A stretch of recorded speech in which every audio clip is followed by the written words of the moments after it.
Winston Churchill famously said, "You can always count on Americans to do the right thing, after they've tried everything else."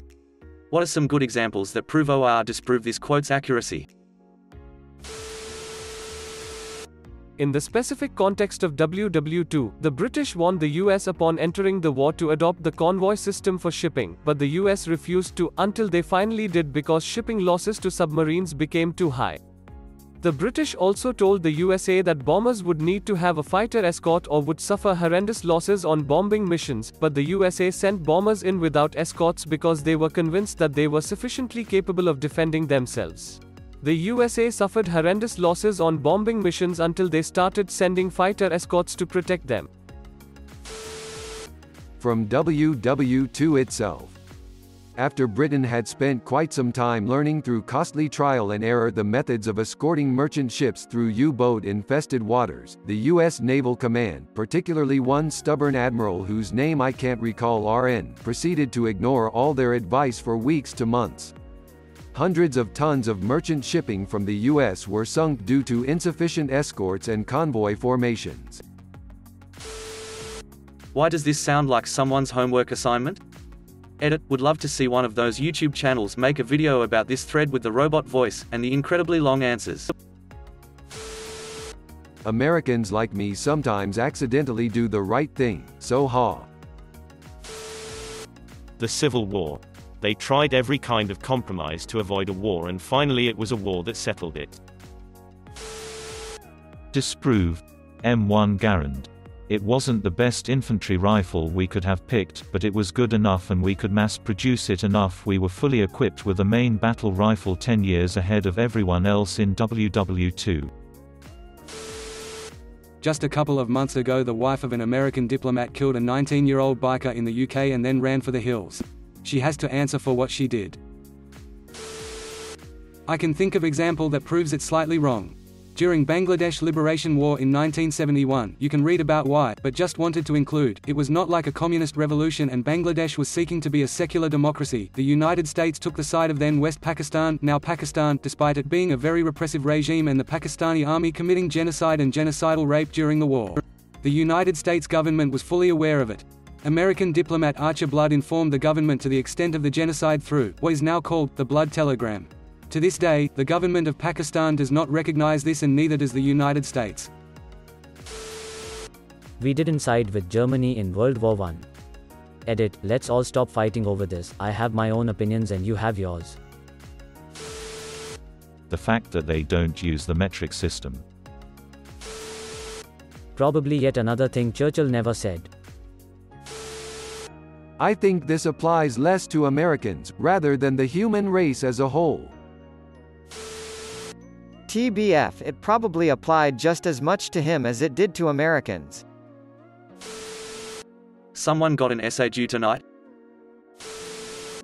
The good old USA banned pretty much everybody from Asia and the Asian Pacific from attaining full citizenship for ages, with some of the big examples being the Chinese Exclusion Act of 1882 and the Immigration Act of 1924. Then in the 1950s, the Soviets pointed out how hostile Americans were towards Asia, and suddenly the federal government had a completely different outlook regarding them. They only stopped being racist against Asians on an institutional level because it would help slow the spread of communism, not because racism is a bad thing. It's not meant to be accurate, it's meant to prove a point. There is nothing more odd than teaching American history to non-American students. Tuesday, Declaration of Independence, all men are created equal. Wednesday, slavery. America passed a constitutional amendment to ban the sale and production of alcohol. Then they passed an amendment to reverse it after they realized they fucked up. The Suez Canal crisis. An independent Egypt noted that the Suez Canal was in Egypt and nationalized it, paying all of the shareholders of the Suez Canal Company the current price of their holdings on the Paris Stock Exchange. Then the UK, Israel, and France invaded Egypt and seized the canal. The United States demanded they withdraw, and threatened to sell all the US Treasury's British bonds, and wreck their economy. The US didn't blink, just condemned close allies for imperialistic behavior and threatened serious action to stop them, after which they withdrew. After this humiliation, the British and French Empire gradually fell apart, and two allies against communism were greatly weakened, but it was the right thing to do. Disproved Native American policy. Proved eventually saying fuck it and going to war to end slavery. The Voting Rights Act.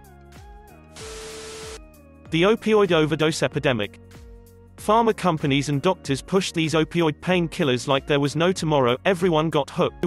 They said, oh no, this is wrong, and cut back dramatically on their prescribing practices. The right thing to do? I'm not sure. This fueled demand for more opioids, and subsequently fentanyl analogs flooded the streets, usually disguised as in heroin. Since all these folks fell in love with their opioids, they got what they could, and with the nuance of the battle, many have lost their lives. People might blame the users, which I don't completely disagree with. However, if the demand was never increased by social acceptance of the pharmaceuticals, we would not be in this extreme of a position today.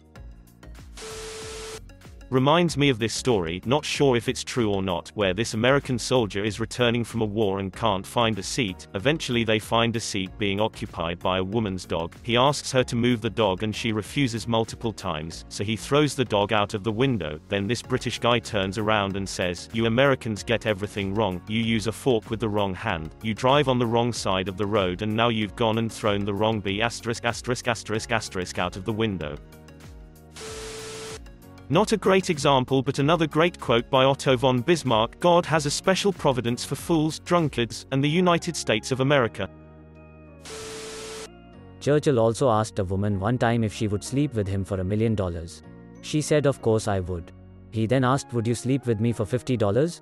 She replied, "Mr. Churchill, what kind of woman do you think I am?" He responded with, "That has already been established, now we're just trying to figure out a price." Tariff China and call on American companies to not do business there. Say what you will about the trade war and effectiveness of tariffs, but let me pitch this. How much have you seen goods increase in price in the US over the past 2 years? Because inflation has remained at a historic low of about 2.4%. Meaning relative to pay, goods haven't really changed. Jobs have continued to grow, the stock market hasn't collapsed, etc. While in China the stock market has halved, exports are down significantly, jobs have moved out of the country, people have been forced to close their businesses due to lost sales, private debt forfeitures have increased steadily, etc. China is feeling this trade war, whereas the vast majority of Americans aren't. I'd love to see other countries push back on them as well. Florida man stories can prove and disprove this. Consider subscribing,